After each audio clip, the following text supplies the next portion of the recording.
제3장 창조 본연의 남녀사랑. 1. 창조 본연의 남녀사랑. 남자와 여자가 사랑을 하더라도 그것이 하나님이 세우려던 뜻과 일치하느냐, 또 하나님이 인간에게 원했던 그 기준에 일치하느냐가 문제됩니다. 남자와 여자가 사랑할 때 하나님이 생각하시는 모델적인 사랑과 일치하느냐 하는 것입니다. 하나님을 중심 삼고 최초의 남자 여자가 사랑으로 하나 됐다면 그것은 사랑을 중심 삼은 우주의 모델이 되었을 것이라는 결론이 나옵니다. 하나님도 인간 앞에 그러한 사랑을 원했을 것입니다. 남자와 여자도 마찬가지로 서로 상대에게 그러한 사랑을 원했을 것입니다. 그와 같은 참사랑은 우주의 핵이 아닐 수 없다는 것입니다. 미뜨법과 같은 하나의 표준형이 되는 것입니다. 하나님의 사랑과 인간의 사랑은 본질적으로 같습니다. 사랑은 하나 되려고 하는 힘입니다. 남녀가 서로 그리워하는 이유는 무엇입니까? 남자는 여자를, 여자는 남자를 통해서만 하나님을 소유할 수 있기 때문입니다. 왜냐하면 남녀가 사랑으로 하나 된 자리에 하나님이 임재하시기 때문입니다. 이성성상의 모체가 하나님이라는 것을 생각할 때 남자와 여자의 존엄한 가치를 찬양하는 동시에 하나님의 귀한 가치를 더더욱 찬양할 수 있는 사람이 되어야 합니다. 남자의 마음속에는 하나님이 사랑하시는 여자가 있고 그의 대상인 여자의 마음속에도 하나님이 사랑하시는 남자가 있어서 함께 기리게 될 경우에는 하나님도 그것을 보고 기뻐하실 것이며 온갖 만물도 서로 기뻐하게 될 것입니다. 그들이 서로 포옹하는 기쁨의 내용이 하늘과 땅이 함께 기뻐하는 가치가 됩니다.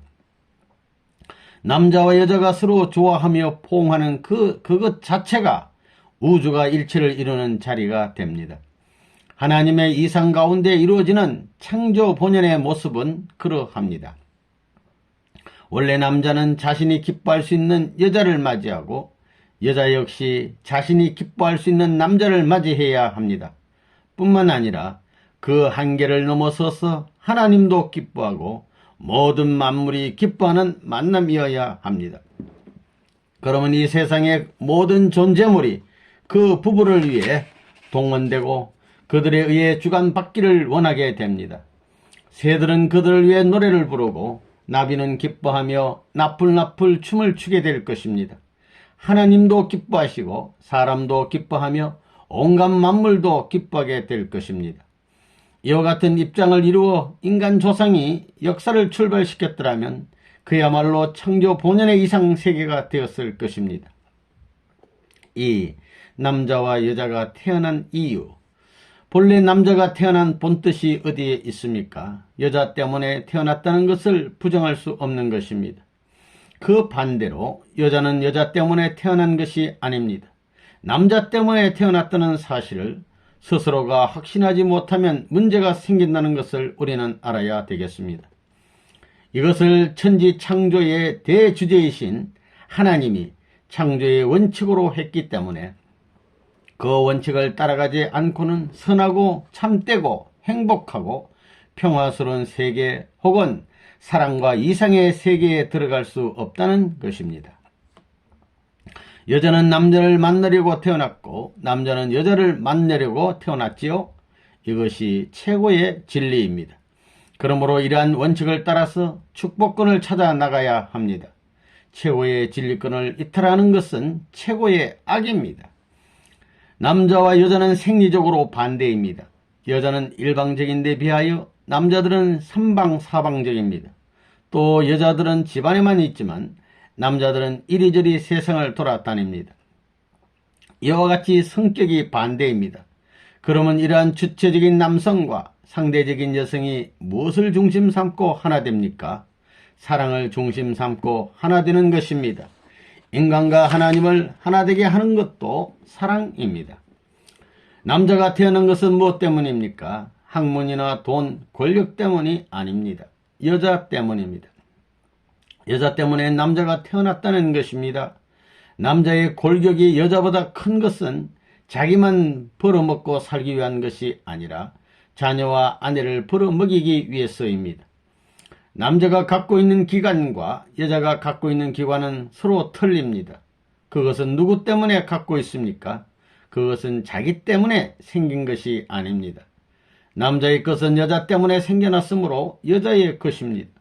여자의 것은 물론 역시 역으로 남자의 것입니다. 그렇게 생각해 봤어요? 웃고 넘길 얘기가 아닙니다. 남자와 여자의 사랑의 상징이 무엇입니까? 사랑의 종착 지점이 어디냐? 남녀를 한 몸 이루게 하는 성기관입니다. 그것은 사랑을 중심 삼고 마음과 몸이 완전히 합할 수 있는 통로가 되는 것입니다. 남자가 가지고 있는 것이 남자의 것이 아니요 여자가 가지고 있는 것이 여자의 것이 아닙니다. 남자는 여자의 것을 가지고 있고 여자는 남자의 것을 가지고 있습니다. 태어나기를 자기 때문에 태어난 것이 아닙니다. 상대 때문에 태어났다는 것을 확실히 알아야 되겠습니다. 왜 남자와 여자가 지구상에 태어났습니까? 서로 사랑하기 위해 태어났습니다. 하나님은 지혜의 대왕이시기 때문에 사랑의 기관을 서로 엇바꿔 주었다는 것입니다. 남자의 것이라고 해서 그 주인이 남자가 아닙니다. 여자의 경우도 마찬가지입니다. 주인을 남겨놓고 자기 마음대로 행동한 사람은 사랑을 위반한 것에 대한 심판을 받아야 된다는 것입니다. 법 중에서 가장 무서운 법에 벌을 받는다는 것을 안다면 자기 아내를 두고 감히 딴 생각을 할 수 있습니까? 반대로 부인들은 남편을 놔두고 다른 생각을 할 수 있습니까? 3. 남자와 여자는 서로 절대적으로 필요한 존재. 여러분, 사랑은 절대로 필요한 것이지요. 그 사랑에 절대 필요한 요소는 인간입니다. 남자와 여자입니다. 여자에게는 남자가 필요하고 남자에게는 여자가 필요한 것입니다. 얼마나 필요합니까? 대한민국보다도 세계보다도 더 나아가서는 하나님보다도 더 필요한 것입니다. 여자가 없으면 100년도 못 가서 인류는 멸망하게 됩니다. 그러므로 남자가 아무리 천하를 통일했다고 어서대더라도 여자가 없다면 100년 이내에 없어지게 되는 것입니다. 그러므로 여자는 절대 필요합니다. 사람 하게 되면 남자 여자를 말하게 됩니다. 한 남자를 두고 보면 여자가 없어서는 안 되는 것이요 여자를 두고 봐도 남자가 없으면 안 되는 것입니다. 그 남자 스스로가 자기가 원해서 태어난 것이 아니지만 그 남자 앞에 필요한 그 여자도 자기가 원해서 태어난 것이 아닙니다. 태어나고 보니 남자가 됐고 여자가 된 것입니다. 남자로 태어날 때 여자가 있다는 것을 알고 태어났어요? 모르고 태어났어요? 태어나가지고 보니 남자 혼자라면 기분이 나쁠 것 아니에요? 또 여자로 태어나고 보니 여자 혼자라면 기분 나쁠 것입니다. 그렇지 않아요? 그러니 여자가 태어날 때 남자가 있는 것을 알고 태어났어요? 모르고 태어났어요? 나는 비록 모르고 태어났지만 나를 낳아준 분은 알고 있었다는 것입니다. 내가 여자로 태어난 것은 나를 필요로 하는 남자가 있기 때문입니다. 마찬가지로 내가 남자로 이렇게 태어난 것은 나를 필요로 하는 여자가 있기 때문에 남자로 태어난 것입니다. 다 알고 그렇게 태어났다는 것입니다. 남자에게 절대 필요한 존재는 여자입니다. 하나님을 절대 필요로 하기 전에 여자는 상대적 존재가 있어야 합니다. 인류 역사가 불행했던 것은 남자들이 절대 필요의 존재로서 여자를 바로 인식하지 못했기 때문이었습니다. 마찬가지로 여자에게 있어서도 절대적으로 필요한 존재가 남자라는 것을 몰랐던 것입니다.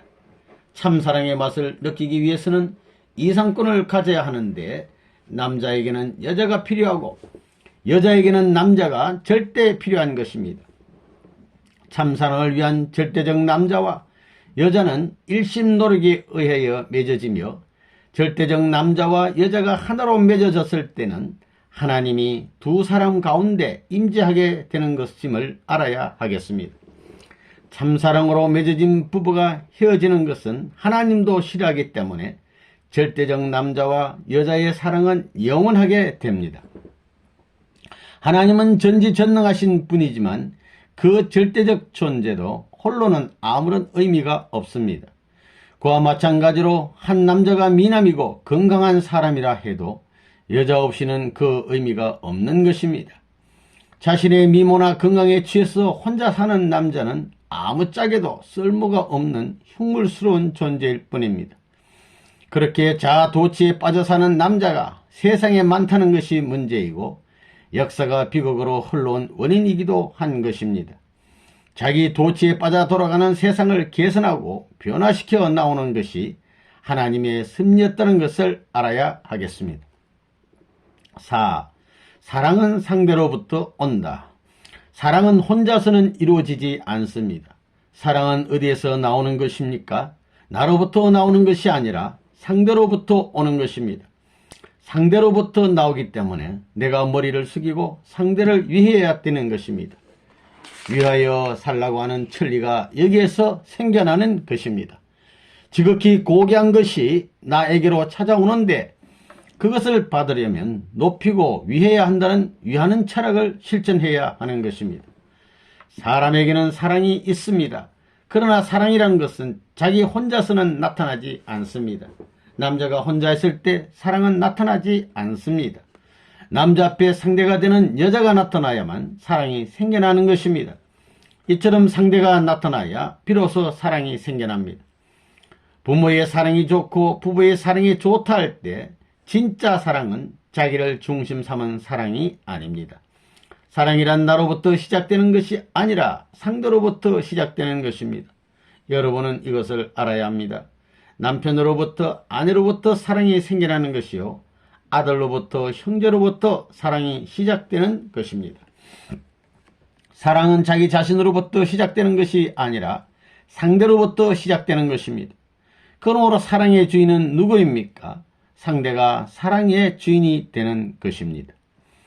사랑은 어디서부터 나온다고 했습니까? 상대로부터 나타납니다. 상대가 못생기고 미우면 사랑도 후퇴하려고 하고 상대가 곱고 좋으면 사랑의 작용도 그만큼 빨라집니다.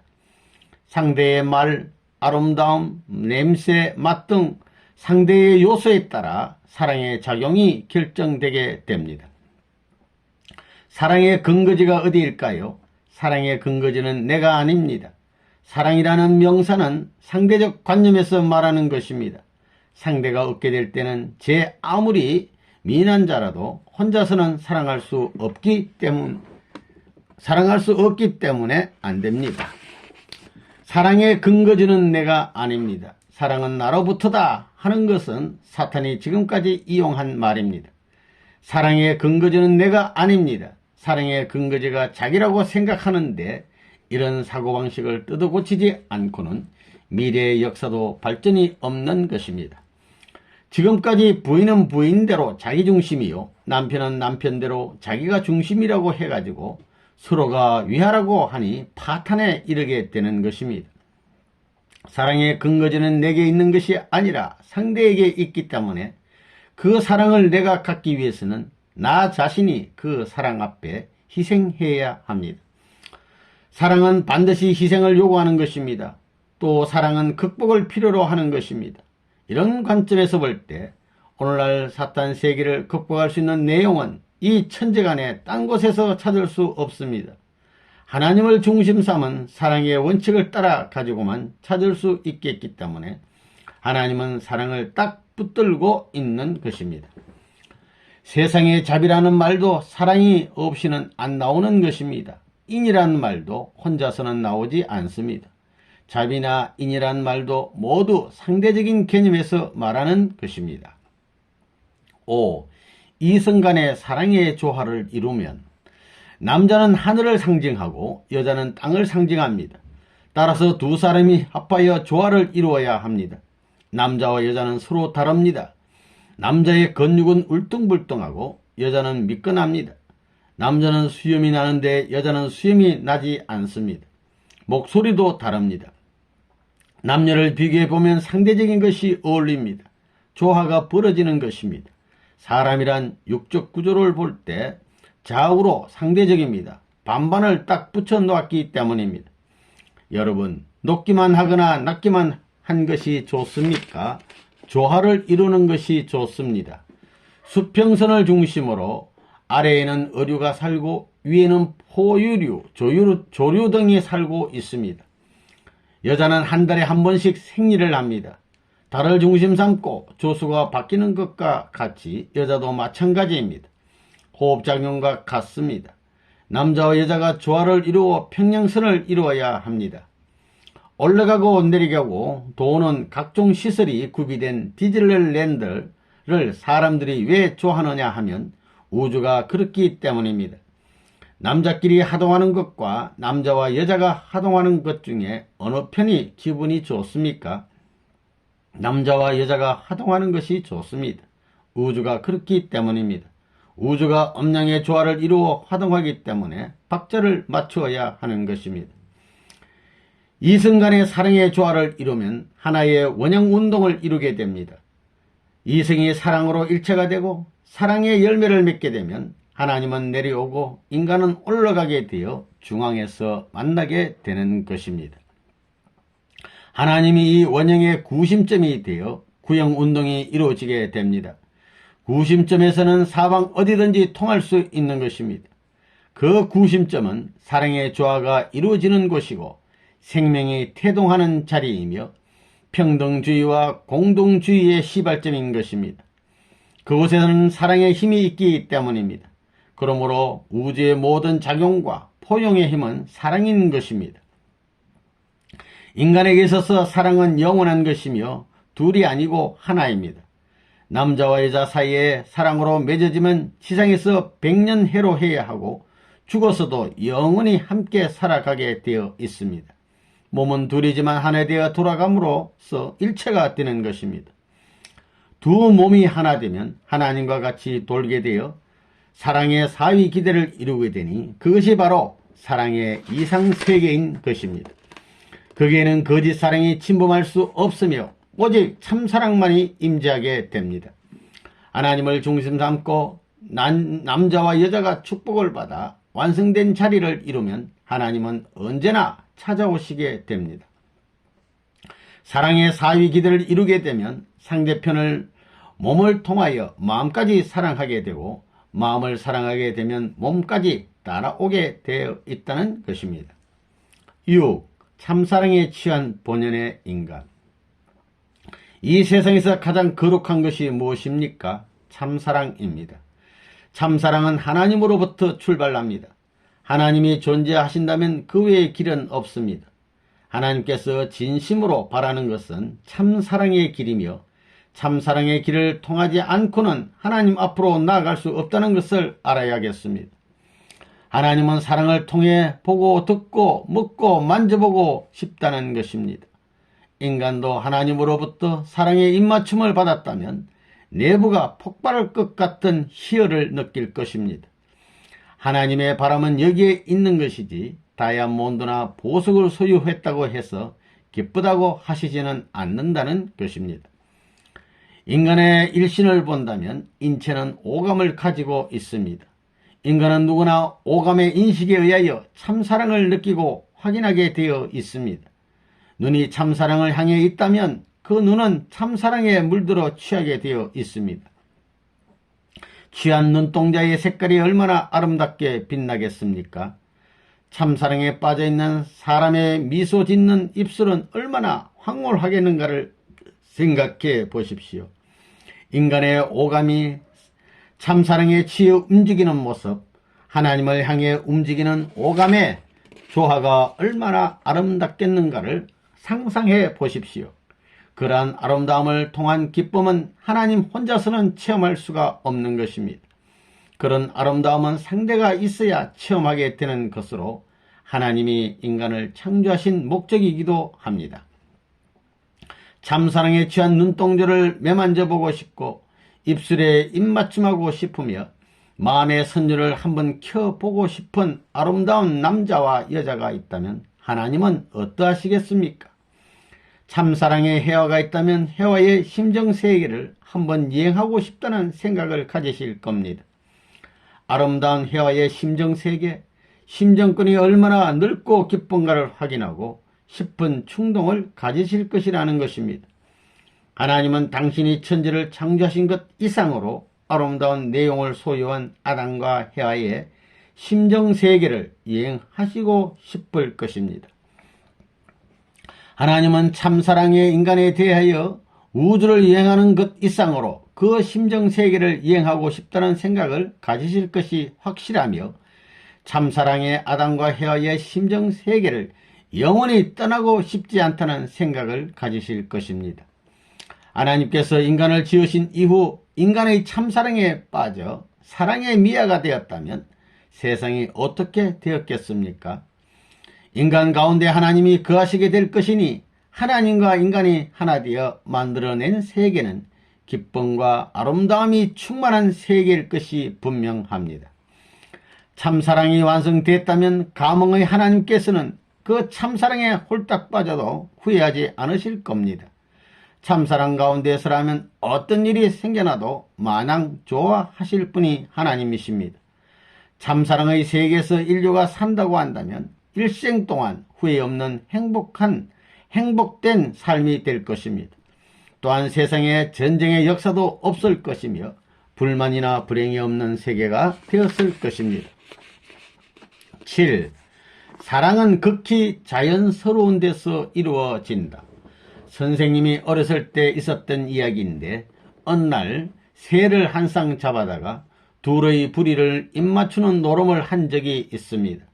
둘이 입맞추는 것을 보기 위해 울타리를 마련하고 먹이도 주면서 관찰했던 것입니다. 그들이 서로 사랑하고 즐겁게 노래하는 것을 보고 싶은 어린 마음에서 그랬던 것입니다. 그것은 모든 자연의 이치를 밝히 알기 위한 하나의 호기심 어린 실험 같은 것이었습니다. 지금 생각하면 마냥 짓궂기만 한 행동들을 계속했던 것입니다. 사랑은 자연스러운 가운데 이루어진다는 것을 오랜 뒤에야 깨달을 수 있었습니다. 사랑은 자연스러운 가운데 최고의 자연스러운 분위기 속에서 이루어지는 것이 진실한 사랑인 것입니다. 선생님이 사랑에 대해서 바로 알기는 오랜 실험을 거친 결과였습니다. 사랑의 가치를 잃은 사람은 사람을 대학 교육을 시킨다고 무엇이 달라지겠습니까? 그들은 모두가 지식을 쌓을 뿐이고 개인주의자가 될 것이고 물질주의 신앙자만 만들어낼 뿐인 것입니다. 된장찌개는 뚝배기에 담아야 제맛을 내는 것과 마찬가지로 인격 수양도 사랑을 바탕으로 해야 소기의 목적을 달성할 수 있는 것입니다. 세계 문명의 꽃은 미술적 조화를 갖춘 바탕 위에 꽃 피워야 합니다. 구운 갈비는 접시에 담아야 하고 된장국은 뚝배기에 담아야 제맛을 느낄 수 있는 것과 같습니다. 텁텁하고 구수한 된장국 맛은 한번 맛들이면 어디가나 잊을 수 없을 것입니다. 마찬가지로 사람도 구수하면서 텁텁한 맛 같은 사랑에 한번 맛들이면 변하지 않을 것입니다. 달기만 한 인스턴트 식품은 금방 실정을 느끼는 것처럼 사랑도 인스턴트 식품처럼 아무 곳에서나 쉽게 구할 수 있다면 그것은 참 사랑이라 할 수 없는 것입니다. 요즘은 인스턴트 식품 같은 사랑을 하는 사람들이 도처에 널려 있는데 그것이 문제인 것입니다. 향수탕에 들어가 목욕한다고 해서 사랑이 깊어지는 것은 아닙니다. 산골 벽진에 살면서 냉수에 몸 담가 씻어내고 잠자리에 드는 부부의 사랑이 더욱 순수하고 오래가며 깊어지는 것이라 하겠습니다. 부부가 키스를 하기 위하여 이를 닦는다고 하면 그것은 자연스러운 사랑이 아니며 치약 냄새 때문에 그 사람만이 갖는 고유한 체취를 맛볼 수 없을 것입니다. 이를 닦고 키스하는 사람을 보고 있으면 그 사람이 사랑의 맛을 보기 위한 것인지 아니면 치약 냄새를 맛보기 위한 것인지 모를 정도입니다. 여러분이 좋아하고 사랑하는 사람과 만나면 포옹하고 싶고 입맞춤도 하고 싶은 것은 자연적인 이성간의 본능인 것입니다. 내가 환경에 접하고 있는 것은 이 우주를 좋아하기 위해서 만나고 있는 것입니다. 그것은 상대를 찾아 세우기 위한 인간의 자연스러운 행위인 것입니다. 모든 인간이 상대적 이념 아래서 남자는 여자를 대하고 여자는 남자를 대할 때 여기에는 사랑의 질서를 위반하는 행위나 사건은 없을 것입니다. 참된 사랑의 질서는 상대적인 이념을 바탕으로 남자와 여자가 만날 때 생기는 것입니다.